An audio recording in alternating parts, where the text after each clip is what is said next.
So I saw this video on TikTok. Now this is for the Miss International Queen pageant. Okay, they are wearing their costumes that's representing their countries and their culture. Look at these beautiful ladies. Look at them representing their culture. Look at Honduras. Ooh, look at India. Beautiful. No, I want you to keep watching. I know you guys have short attention spans, but look at this, right? And I want you guys to see. Look how beautiful. Look strong and just fierce and just everything. Goddesses. Now look at us.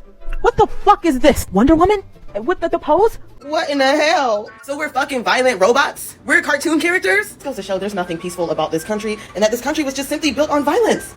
But it's so real, right? That's the essence of America, or of the U.S. in a nutshell, right? It's violence, and it's the consumption of culture, right? They call the U.S. a melting pot, and it's a melting pot in a sense because we let it be, right?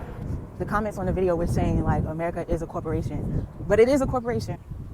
And it runs on the consumption of authenticity, right? It runs on the consumption of what is real, because that's what it was built off of. It was built off of violence and genocide, consuming people and cultures in order to build up what it is. And as American people, we should be ashamed to call ourselves a melting pot, right? It's as if this machine has led us to believe that we should throw away who we truly are, right? Our culture, our background, right? In order to, quote unquote, make it within this country. Anything that's ever brought up or become trendy within sincerity and authenticity within this country is consumed by the melting pot, right? It's capitalized off of. It's made into something that is not real. It's fractured in its truth. Because that's what the machine does. That's what capitalism does, right? It says that we have to find ourselves in order to monetize who we are, you know? That becomes our purpose within this country, you know? So in that, we overlook the true beauty of ourselves. We overlook what we have to offer, right? To be, and what is real melts into whatever the machine wants it to be, right? It's used for fuel to power the machine, to gain money, to gain power. Capitalism is the ultimate narcissist, right? It's become a monster, and we just keep feeding it and feeding it. And it's because we look at what it has to offer as a need, right? We identify the fractured self with the things that capitalism has to offer, right? We feel that we're in need because we're told we're in need. And we're told if we consume more and more, if we get more and more, then we will no longer be in need. But that's a lie, because that desire, that greed for more and more only perpetuates itself. So that desire becomes even greater. And we'll do anything necessary to uphold it, you know? And that's what selling the soul is, right? You sell yourself, you will do anything necessary, anything to gain, to get, you know? And it's selling yourself to your soul to the devil, right? Because you'll do any loveless act, right? The devil is lovelessness. The devil is anything that's outside of the self, right? So you will act outside of the self just to gain.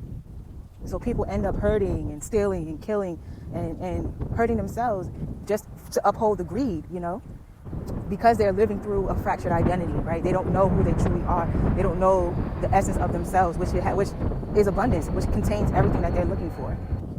And capitalism is that devil, that machine, that temptation that feeds off of that feeds off of the misconception of self. And it's made to be scary, but it's not scary in itself. It has no power in itself. It feeds off of us. It feeds off of our insecurities, right? In itself, it is nothing, you know? The jail system, if we can stratify people's images and their worth, we can influence people to believe that there are bad people and there are good people, right? And that this is the basis of who they are. The pharmaceutical companies, if we can name all of these diseases, right, and get people to believe that this is what they have, then their bodies will actually mimic these things, and we can actually keep selling these pharmaceuticals that are not used to actually cure, but to make people need more and more pharmaceuticals. And all of these things are perpetuated through the entertainment industry, right? They're perpetuated through social media, through ads, through movies and TV that are about violence and hatred, so people can go around toting guns because we are being taught to fear one another. The thug life and violence that's perpetuated through the music industry. And I'm not trying to preach what is good and what is bad, or tell, you know, that we need to preach against these things or fight against it. There's never any fight in waking up to the true self, right? All we need to do is recognize it so that we can recognize the self. So that it stops having an effect on us, you know? So that we stop feeding into it, you know? So that we stop believing that we need these things to make us more valuable. So that we can utilize what we know to our own benefit, right? And not feel like we are forced to live this way, you know? We can be a country where people come to embrace their culture, not melt into one thing, you know, to feed the greed that perpetuates guilt and violence and depression and dissatisfaction. And I wouldn't even label myself a conspiracy theorist, because it's not a conspiracy. It's right in front of our faces, right? People say it's hidden in plain sight, but it ain't hidden, you know what I'm saying? It's hidden from us because we're not attuned to the self. We're conditioned to see it in such a way. We don't see that constant need for more and more as greed. we label that success and accomplishment, right? And we don't see that desire to be the best, to be better than everybody else, to be above everybody else as insecurity, or try to satisfy that insecurity. We call it being a winner. It's something that's celebrated. It's something that's rewarded. And people want these rewards because to fill those insecurities inside, to fill those holes inside, to fill that separation from self that they feel, that lack within. But if we recognized that we weren't lacking, if we recognized that we have everything, then we wouldn't need to perform for this machine. And at the same time, true authenticity is masked as problematic from the time we're young, right? If we're behaving differently than all the other students in class, we're looked at as, you have some type of disorder, right? If you don't process the information the same as people in the class, you're looked at as having some type of disorder, or you're called weird. Or if you don't want to sit down silently and listen to a teacher in a classroom, then you're called a problem child, you're called weird, you're called out of the norm, True authenticity is punished, right? And as we get older, that weirdness becomes a problem, right? That defiance to the machine becomes a problem. Since we don't want to conform to what we're asked to do, then people are thrown into jail, right? They're set up to be seen as something that needs to be fixed. If someone wants to live a particular way that's contrary to how the rest of the world is living, or the rest of the country is living, then they're seen as an outcast, right? And they're treated as such. They're treated as if they don't have that value, right? And again, if somebody succumbs to the craziness of the machine, right, and they end up getting hooked on drugs because they were taught instant gratification, so they seek out that instant gratification and have a hard time functioning because of it, though they're considered criminal, you know what I'm saying? Not considered people who need help. We're taught to separate ourselves from the oneness of our humanity so that we no longer can understand each other, so that we no longer see ourselves within the other beings around us, the other humans around us, unless they're living the same type of lifestyle that we're living. It doesn't make sense. And the only reason these people have a problem, not only drugs, but with food, with any gluttony of any kind, is because we're taught instant gratification, right? And we're taught that lasting gratification is in the things that we have, right? The money that we acquire, right?